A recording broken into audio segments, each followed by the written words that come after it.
السلام علیکم فرینڈز، کیا حال ہے؟ رانی ملک انوکھی دنیا میں خوش آمدید جی۔ تو آج میں آپ کو عثمان غازی کی موت کیسے ہوئی بتاؤں گی، لیکن اس سے پہلے میرے چینل کو سبسکرائب کریں اور میری ویڈیو کو لائک کریں اور شیئر کریں جی۔ تو جناب، صدیوں پر محیط مسلمانوں کی زوال اور عروج کی ایک عمدہ کہانی اور دنیا کی عظیم سلطنتوں میں ایک سلطنت عثمانیہ ہے، جس کی شروعات عظیم مجاہد ارطغرل غازی کے بیٹے عثمان غازی نے 13ویں صدی میں کی تھی۔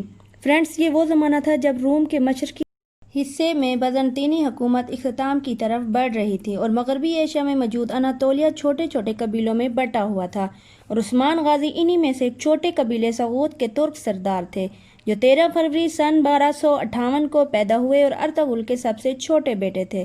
ان کی پیدائش سغوت میں ہی ہوئی اور انہوں نے چھوٹی سی عمر میں ہی جہاں گھوڑ سواری، تیر اندازی اور تیر کمان کے ذریعے شکار میں بھی مہارت حاصل کی، ویسے ہی عثمان غازی دینی باتوں کو سیکھنے کا بھی بہت شوق رکھتے تھے، اس لیے وہ جلد ہی مشائخ صوفیہ کے نزدیک ہو گئے۔ ان کے استاد شیخ ادب علی تھے اور عثمان غازی ان سے بہت متاثر تھے اور گہرا انس رکھتے تھے، جو ان سے اہم رشتہ داری بننے کا سبب بنا جی۔ تو فرینڈز، ہسٹری میں عثمان غازی کی 2 بیویوں کا ذکر کیا گیا ہے۔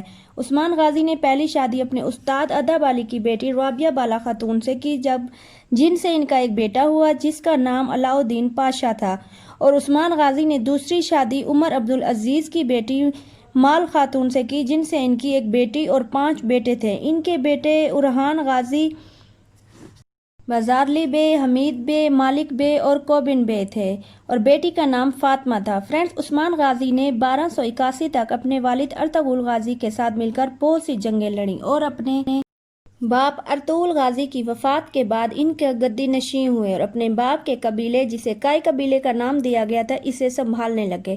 اس وقت عثمان غازی 24 سال کے تھے۔ عثمان غازی کے چچا، جن کا نام دندار تھا، ان کی وجہ سے عثمان امن سے سرداری نہ کر سکے، کیونکہ ان کا چاچا خود سردار بننا چاہتا تھا، جبکہ دوسری طرف جنگ جو عثمان غازی کے ساتھ تھے، جس کی وجہ سے بہت سے معاملات کی وجہ سے دونوں میں جنگ چھڑ گئی، اور اس جنگ میں عثمان کا چاچا دندار مارا گیا اور عثمان غازی جیت گئے، اور پھر انہوں نے اپنا عہدہ شروع کیا۔ عثمان غازی کے ہاتھ سرداری آتے ہی اس نے بازنطینی عیسائی سرحدوں علاقوں کو فتح کرنا شروع کر دیا۔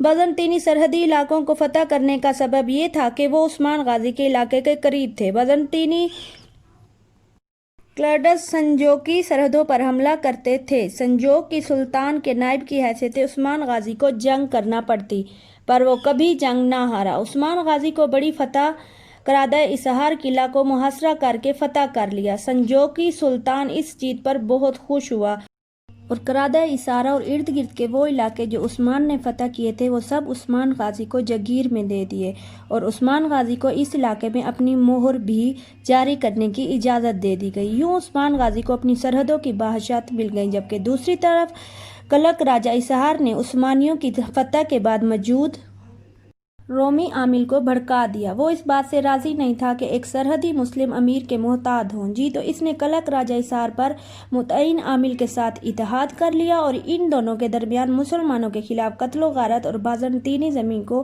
واپس چھیننے پر اتفاق کر لیا جی۔ تو فرینڈ، دونوں میں ایک جنگ چھڑ گئی جس میں عثمان غازی کا ایک بھائی بھی شہید ہو گیا، لیکن آخرکار جنگ میں فتح مسلمانوں کو ہوئی۔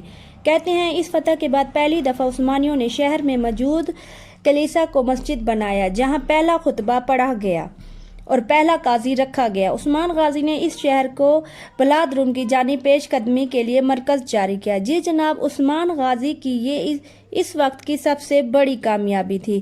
اس کے بعد عثمان غازی کا مقصد بازنطینی علاقوں کو فتح کرنا تھا، لیکن اس دوران سلجوق علاء الدین کی وفات ہو گئی۔ سلجوق علاء الدین کی وفات کے بعد غیاث الدین مقصود کا دور چل پڑا، جو زیادہ عرصہ نہ چل سکا۔ یہ بھی کہا جاتا ہے کہ غیاث الدین مقصود کی وفات کے بعد، کیونکہ ان کی کوئی اولاد نہیں تھی، اس لیے تمام وزراء اور معزز لوگ جمع ہوئے اور عثمان غازی کو کہا کہ وہ یہ سلطنت سنبھال لیں، جس پر عثمان غازی نے ان کی درخواست قبول کر لی اور خود سلطان بن گیا۔